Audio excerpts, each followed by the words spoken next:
Exercise 8.1 से अभी है हमारे पास क्वेश्चन नंबर 7। और क्वेश्चन में गिवन है हमें if cot theta is equal to 7/8 वेलवेट का मीनिंग क्या होता है। हमें क्या है, फर्स्ट पार्ट में इसको वेलवेट करना है, मतलब कि इसको सोल्व करना है, और सेकंड पार्ट में हमें कोट स्क्वायर थीटा को वेलवेट करना है, मतलब कि इसको सोल्व करना है। और यहाँ नीचे मैंने हिंदी में लिख रखा है। और दोस्तों जो भी क्वेश्चन हम यहाँ डिस्कस करेंगे वो आपके बाइलिंगुअल होंगे, मतलब मैं आपको ये क्वेश्चन इंग्लिश के अंदर भी और हिंदी के अंदर भी दोनों लैंग्वेज में करवाने वाला हूँ। आपको जिससे भी करने हैं उस लैंग्वेज में आप कर सकते हो। तो देखो, यदि मुझको ये वैल्यू वैल्यूएट करनी है, जैसे कि इसका फर्स्ट पार्ट है, तो वैल्यूएट करने के लिए नॉर्मली मुझको देखो किसकी रिक्वायरमेंट है। यहाँ देखो ऊपर तो दे रखा है हमें न्यूमिनेटर में यानी अंश में साइन थीटा, और नीचे दे रखा हमें कोस थीटा। तो देखो यदि मेरे पास क्या हो, साइन थीटा की वैल्यू हो और मेरे पास क्या है, कोस थीटा की वैल्यू हो, तो मैं इन क्वेश्चंस को आसानी से वैल्यूएट कर लूँगा, यानी कि इनका मान मैं आसानी से निकाल दूंगा। अब बात करें कि भाई यदि मुझको साइन थीटा निकालना है तो इसके लिए मुझको किस किस चीज़ की रिक्वायरमेंट होगी। तो आप बोलोगे यदि हमें साइन थीटा निकालना है तो हम इसका फॉर्मूला लगाएंगे, जो कि क्या होता है आपका परपेंडिकुलर बाय हाइपोटेन्यूज, यानी कि लंब बटे कर्ण होता है। मुझको कोस थीटा निकालना हो तो इसका फॉर्मूला क्या होता है, B/H होता है, यानी कि आधार बटे कर्ण होता है। इन शॉर्ट मेरे पास जब तीनों वैल्यू होंगी, लंब कर्ण और आधार, यानी कि P, H और B, तब जाके क्या है मैं इन क्वेश्चंस को सोल्व कर पाऊंगा, वरना ये क्वेश्चन आपका सोल्व नहीं होगा तब तक। और ये हम पहले डिस्कस कर रहे हैं अपना फर्स्ट पार्ट, उसके बाद सेकंड पार्ट को डिस्कस करेंगे। अब बात करें कि भाई ये हम P, H, B कैसे निकाल लें, तो इसके लिए ना इन्होंने एक चीज़ दे रखी है, cot theta is equal to 7/8। इसका यूज करके हम अपनी वैल्यू को निकालते हैं। यहाँ पे देखो cot theta is equal to है हमारे पास 7/8। अब मुझको बताओ कोट थीटा के लिए नॉर्मली फॉर्मूला क्या होता है हमारा। तो आप बोलोगे कोट थीटा के लिए फॉर्मूला होता है, यहाँ राइट करेंगे कोट थीटा का फॉर्मूला बेस बाय परपेंडिकुलर, यानी कि आधार बटे लंब, ये हमारा फॉर्मूला होता है। और b की वैल्यू कितनी है, तो b की वैल्यू कितनी है हमारे पास, वो 7 है, और p की वैल्यू कितनी है मेरे पास, ये 8 है। तो 1 मिनट के लिए वैल्यू मैं यहाँ लिख लूँगा, b इज इक्वल टू 7 यानी कि आधार की वैल्यू 7 आ गई, p इज इक्वल टू 8 यानी कि लंब की वैल्यू मेरे पास कितनी आ गई, 8 आ गई। और अभी मुझको किसकी रिक्वायरमेंट है, h की, यानी कि कर्ण की रिक्वायरमेंट है। अब बात करें कि ये कर्ण कैसे निकलेगा। यदि आपको कर्ण की वैल्यू चाहिए यानी हाइपोटेन्यूज को निकालनी है, तो इसके लिए हम क्या बनाते हैं, तो यहाँ साइड में बना लेंगे अपना राइट एंगल ट्रायंगल, यानी कि समकोण त्रिभुज। तो इसका यूज करके हम क्या कर लेंगे, अपनी एक थर्ड साइड निकाल देंगे। तो पहले इसकी हम नेमिंग कर लेते हैं, जैसे कि मैंने इसको ए मान लिया है, इस पॉइंट को बी और इसको सी, और थीटा मैंने ये मान लिया है। और हमें पता है जैसे कि अभी तक क्वेश्चन करे है, थीटा के सामने वाली परपेंडिकुलर यानी कि लंब, ये आपका आधार यानी कि बेस, और जो 90 डिग्री के सामने वाला होगा वो हाइपोटेन्यूज यानी कि आपका कर्ण होगा। तो मुझको बताओ यहाँ मेरे पास जो बेस है उसकी वैल्यू कितनी थी, 7 थी, तो हम यहाँ राइट कर सकते हैं p की वैल्यू कितनी है, 8 है। और ये कैसे निकलेगा, इसके लिए हम यूज करते हैं अपनी पाइथागोरस थ्योरम। तब हम यहाँ राइट करेंगे बाय पाइथागोरस थ्योरम, यानी कि पाइथागोरस प्रमेय द्वारा। और पाइथागोरस थ्योरम क्या आती है मेरे पास, आप बोलोगे H square is equal to होता है बी स्क्वायर प्लस में पी स्क्वायर, यानी कि कर्ण का वर्ग किसके बराबर होगा, आपका आधार के वर्ग के प्लस लंब के वर्ग के। अब आगे सोल्व करते हैं। देखो एच स्क्वायर, एच तो हमें निकालना ही है, तो एच क्या लेके चलते हैं हम, ए सी।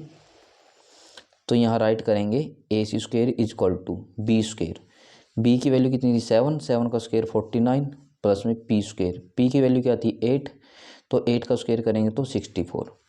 अब आगे सोल्व करिए इसको, ए C square is equal to 49 में 64 को ऐड करो आप, तो 9 और 4 13, 6 4 10 और 1 आपका 11 आएगा।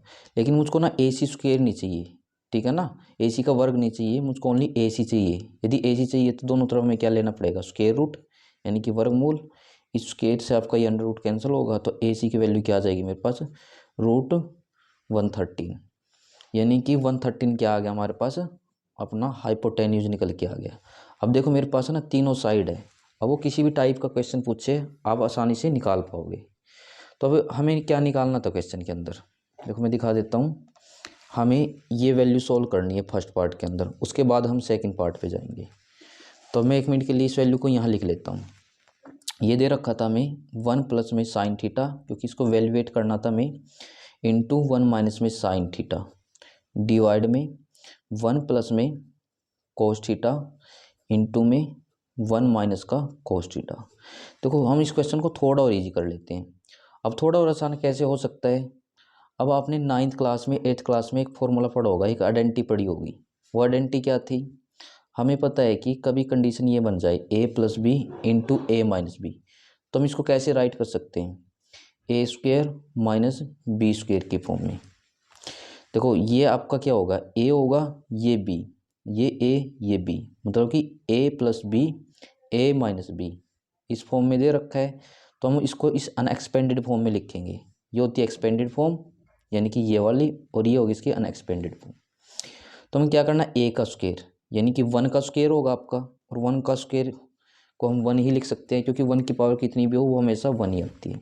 फिर माइनस है, फिर क्या करना, b का स्क्वायर यानी कि साइन स्क्वायर थीटा आ जाएगा आपका अपॉन में।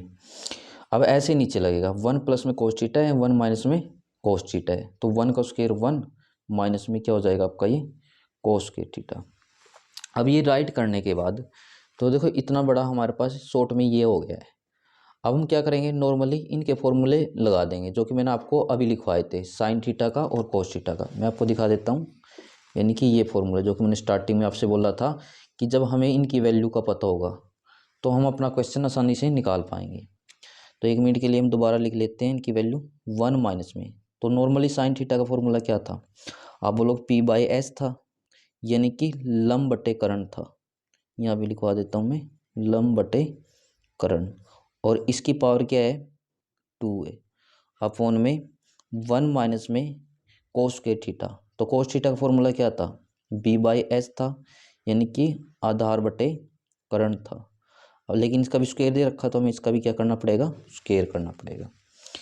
देन फिर हम आगे सोल्व करते हैं इसको, 1 माइनस में p की वैल्यू क्या थी हमारे पास, p की वैल्यू 7 थी, सॉरी p की वैल्यू 8 थी। दिखा देता हूँ मैं यहाँ पे, देखो p की वैल्यू 8 है, b की वैल्यू 7 है, h की वैल्यू हमें क्या निकाल ली थी अभी, रूट में 130। तो यहाँ p की जगह हम क्या राइट कर सकते हैं, 8 बाई h की वैल्यू क्या निकाल ली थी हमने, रूट 113 थी, तो यहाँ पे रूट में 113 आएगा, और सारी की पावर 2 करनी है ना, तो यहाँ कर देते हैं होल स्क्वायर। और ऐसे ही डिवाइड में 1 माइनस में b बाई एच है, और b की वैल्यू कितनी थी 7 थी, और h की वैल्यू कितनी थी, रूट में 113 था, इसका स्क्वायर कर देंगे। देन फिर हम आगे सोल्व करते हैं इसको, 1 माइनस 1 मिनट के लिए एच टी रखेंगे। देखो जो स्क्वायर है ना, ये इसके साथ में भी और इसके साथ में भी, 8 का स्क्वायर करेंगे तो 64, और रूट 113 का स्क्वायर करेंगे तो इससे आपका ये कैंसिल हो जाएगा, जो कि बनेगा आपका 113 ओनली। ऐसे ही नीचे 1 माइनस में, तो ये स्क्वायर भी इन दोनों के साथ में है, तो 7 का स्क्वायर करोगे तो आप कितना बनेगा 49। ऐसे ही रूट में 113 है, तो इससे आपका ये कैंसिल होगा, तो यहाँ कितना आ जाएगा 113। उसके बाद अब आगे देखो कैसे सोल्व करना है, या तो नॉर्मली एलसीएम लेके कर लो आप, या डायरेक्ट करना चाहते हो तो डायरेक्ट कर सकते हो। देखो 113 के हम 1 में मल्टीप्लाई करेंगे तो कितना आएगा 113 माइनस का 64, और इसके डिवाइड में आप ये नंबर लिख दोगे 113। ऐसे इसको सोल्व करेंगे, 113 की 1 में करेंगे तो 113 माइनस का 49, और सारे के डिवाइड में क्या आ जाएगा 113। देन नेक्स्ट स्टेप में आपको क्या लिखना है, 113 में 64 को माइनस करिए तो कितना आएगा 49 बाय में 113। ऐसे 113 में से 49 को माइनस किए तो 64 बाय 113। अब आप देखो, जब भी हमारी दो फ्रैक्शन हो जाती है तो हम नीचे वाली फ्रैक्शन को ना ऊपर ले जाते हैं, और ऊपर जाके ये रेसिप्रोकल यानी कि उल्टी हो जाती है, रिवर्स हो जाती है। तो हम इसको नीचे सोल्व करेंगे। अभी यहाँ पे है हमारे पास 49 बाई 113। अब जो नीचे है वो ऊपर आ जाएगी आपकी 113, और जो ये ऊपर थी ये हमारी नीचे आ जाएगी, यानी कि 64 यानी कि 64। इससे हम इसको कैंसिल कर लेंगे, और लास्ट में क्या बचेगा मेरे पास 49 बाई 64। तो यानी कि जब हमने इसको सोल्व किया तो हमारा आंसर क्या निकल के आएगा, ये आएगा। और देखो कहीं आपको क्या समझा सकते हैं, स्कूल्स वगैरह में या आप ट्यूशन्स वगैरह पे जाते हो तो वो ना डायरेक्ट ही वैल्यू पुट करके आपका आंसर निकलवा देंगे कि भाई हम पहले इस साइन थीटा में अलग से फॉर्मूला लगाएंगे, फिर इसमें अलग से, फिर इसमें, तब भी आपका सेम ही आंसर आएगा। उससे बस क्या होता है कि जो क्वेश्चन की लेंथ है वो ज़्यादा चली जाती है। लेकिन जब आप इससे करोगे आपको सिर्फ ये एक आइडेंटिटी लगानी पड़ेगी, इससे आपकी जो क्वेश्चन की लेंथ है वो भी कम होगी और जो आपका टाइम है वो भी बचेगा, वो भी सेव होगा। तो इसलिए जो भी आपको ठीक लगता है, ठीक है ना, आप उससे कर सकते हो। लेकिन मैं आपको यही प्रेफर करूँगा कि आप ना इस फॉर्मूले से करें, इससे आपका टाइम ही बचेगा। तो पहले पार्ट का हमारा आंसर ये आ गया। अब सोल्व करते हैं इसका सेकंड पार्ट। तो सेकंड पार्ट में हमें किसकी वैल्यू निकालनी थी, कोट स्क्वायर थीटा की। अब ये बिल्कुल आसान है, कैसे निकाल लेंगे। हमें पता है कोट थीटा के लिए फॉर्मूला क्या होता है, आप बोलोगे B/P होता है, यानी कि आधार बटे लंब होता है। अब ये फॉर्मूला लिख लिया हमने। तो लिखने के बाद हम यहाँ क्या राइट कर सकते हैं कि भाई यहाँ ना स्क्वायर दे रखा है, यानी इसका कोट का वर्ग दे रखा है, तो हमें इसका भी क्या करना पड़ेगा, वर्ग करना पड़ेगा, इसका भी स्क्वायर करना पड़ेगा। अब देखिए आगे सोल्व करते हैं। बी की वैल्यू कितनी थी हमारे पास, 7 थी। पी की वैल्यू कितनी थी, 8 थी। और सारी की पावर 2 है, तो हम यहाँ सारी की पावर 2 करेंगे। देन आगे सोल्व करिए इसको। 7 का स्क्वायर कितना बनेगा आपका 49, और 8 का स्क्वायर करेंगे तो कितना आएगा हमारे पास 64।